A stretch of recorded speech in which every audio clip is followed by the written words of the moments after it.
Hey everyone, just wanted to make a quick video today to talk about 5 important lessons that I've learned in 5 years of gardening. So I'm soon going to be moving from this property to a much bigger property here in about a month, and I will be starting a suburban homestead at that new property. So I'm going to be saying goodbye to everything that I've built here. So I moved into this home that I'm in now, brand new. And there was nothing here. It was just fill dirt and nothing. I put in the fence, I put in the garden and everything. It's a pretty small garden, but I think it's still pretty sizable. I'm very grateful for what I've had here. But in total, it's about 1,100, 1,200 square feet, somewhere in there. And I've learned a lot. This has been a really great space for me to kind of understand gardening more and learn how to deal with pests and deal with setting up irrigation and drip lines and sprinklers and things like that. Yeah, it's been a really great learning experience. I even have fruit trees here. I think I have 11 of them. It's too many for the space that I'm in, but I do have quite a few fruit trees, and I learned quite a bit about those as well. Main point of this video is I kind of want to just pass along some of the knowledge that I've learned up to this point, and maybe people can avoid some of the same mistakes that I made in setting up this garden. And yeah, I'd say let's go ahead and jump into it. All right, so first thing here to kind of start it off is with gardening, you just got to kind of go for it. That's what I've learned over the last 5 years. There really is no way to obtain all of the knowledge that you need from YouTube videos and from books.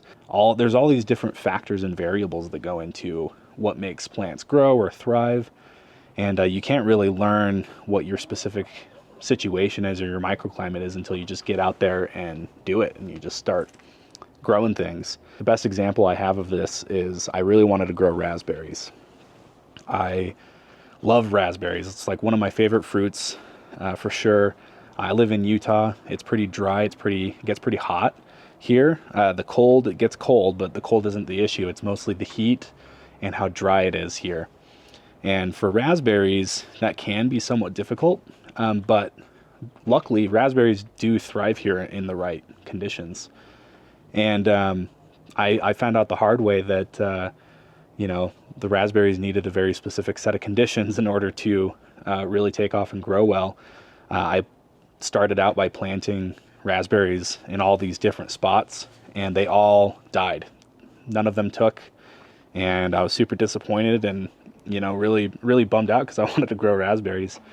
But it turns out I was just putting them in the wrong spot. I was trying to put them in more shaded areas because I was worried about the heat killing them. And I ended up putting it in an area that gets pretty much full sun. And I just made sure that it was well irrigated, had lots of water, had lots of nutrients. And ultimately that's what helped them take off. But there was no way that I would have been able to figure that out unless I went out and did it and failed and then eventually succeeded. And now, this last summer, I had the best raspberry crop I've ever had, and I mean, I couldn't even keep up with them, even with our small little space here. And so I've got many other examples with different plants doing that exact same process, but raspberries is the big one because I tried so many times. I think I planted probably a total of like 20 bare root raspberry plants, and I think only 3 of them took off and is what has created the rest of my raspberries. Now they're popping up all over the place, and I've been able to even take cuttings and plant them elsewhere in the yard. And it was just from 3 out of the 20 that survived, and had to learn it the hard way. So the second thing is kind of along the same lines, but don't look at your seed packets. Now don't get me wrong, those are great starting points for a lot of people, but seed packets don't really account for microclimates. So if there's a seed packet that's recommending you plant this thing in April, well, you might be better off planting in May or something like that, right? And this just comes with, again, diving headfirst and finding that out for yourself, but a little bit of research will go a long way with your specific area and your microclimate. So the second thing with that is the spacing that they tell you to do on the seed packets.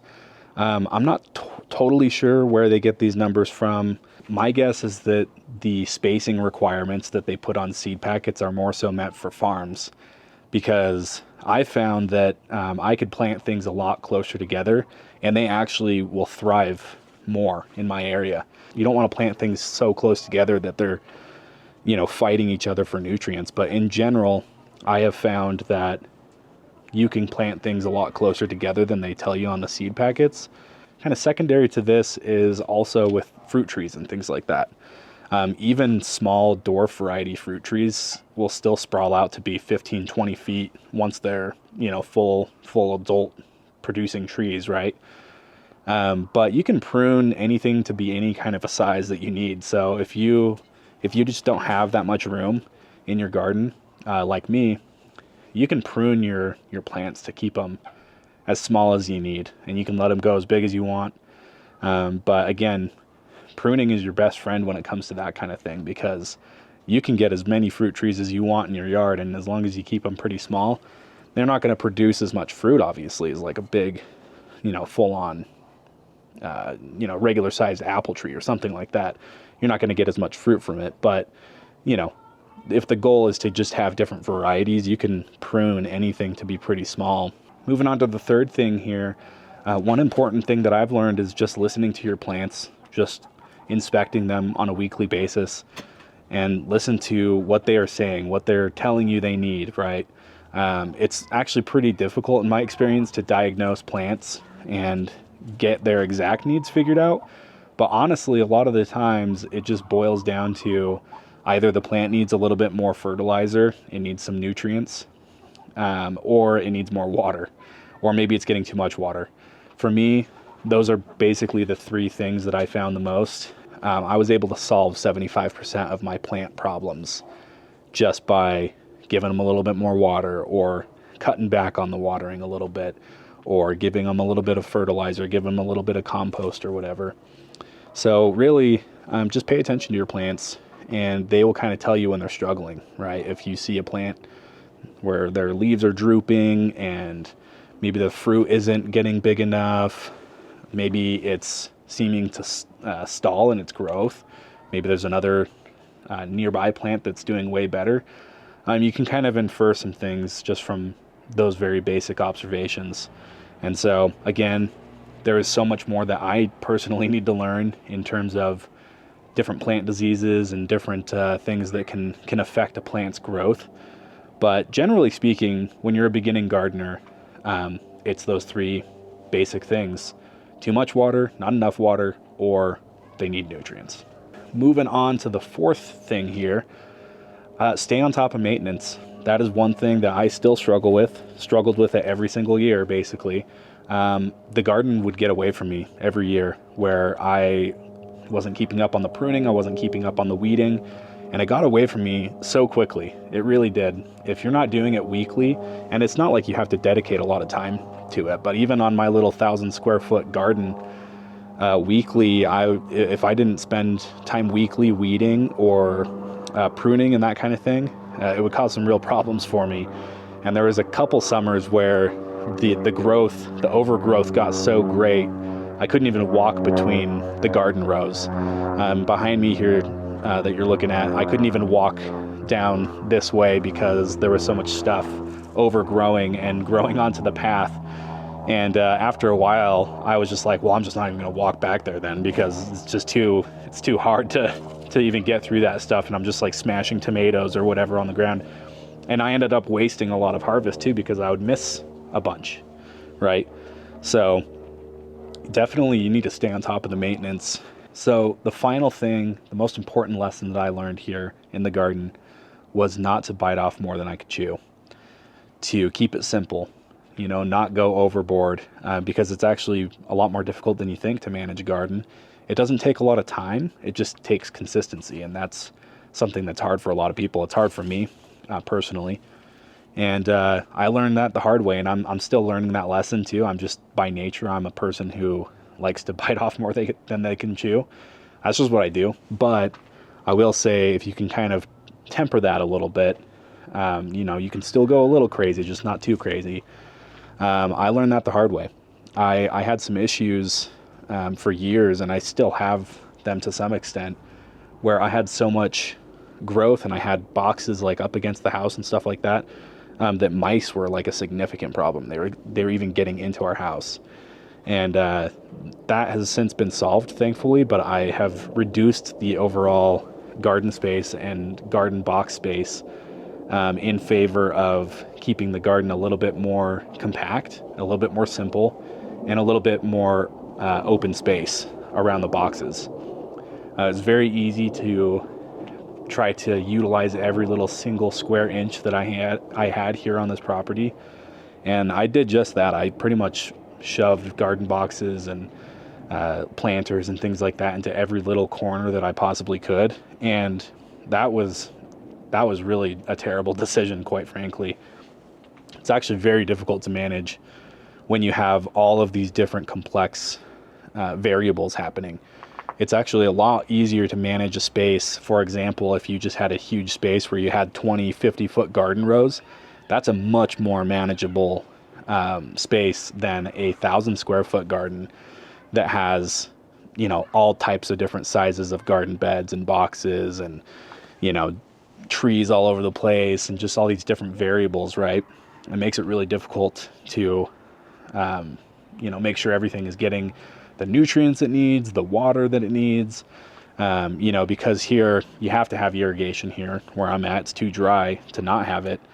And, you know, every single box required a different drip setup because they're all different sizes for the most part. And then I needed a different drip setup for trees and the different bushes and the raspberries, and needed just a different setup for every single little thing in this garden.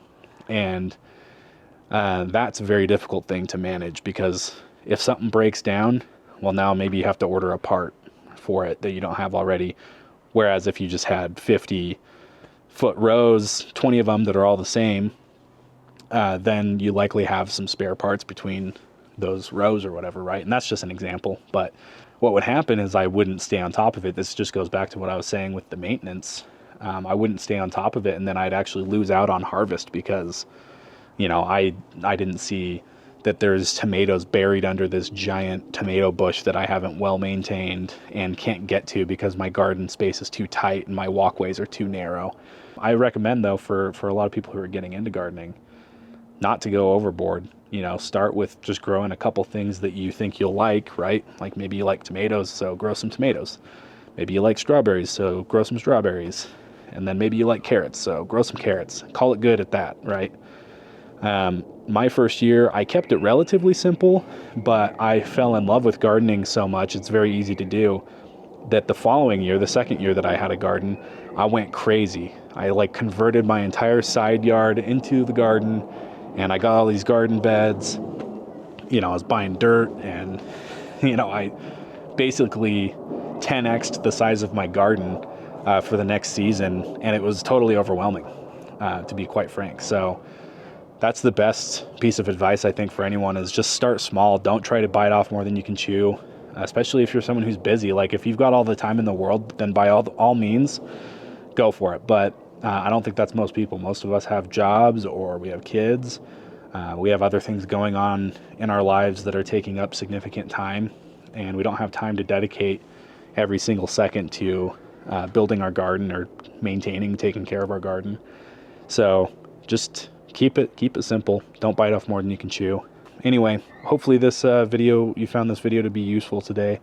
What's something that you think is a good piece of advice? Leave that down in the comments below.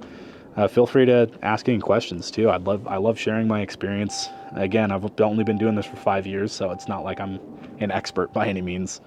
But I've got 5 years under my belt, and that's worth something at least. So yeah, I love interacting with the comments, so please comment below, subscribe, and I can't wait to get moving and get going on this next phase of my gardening journey here with the new property.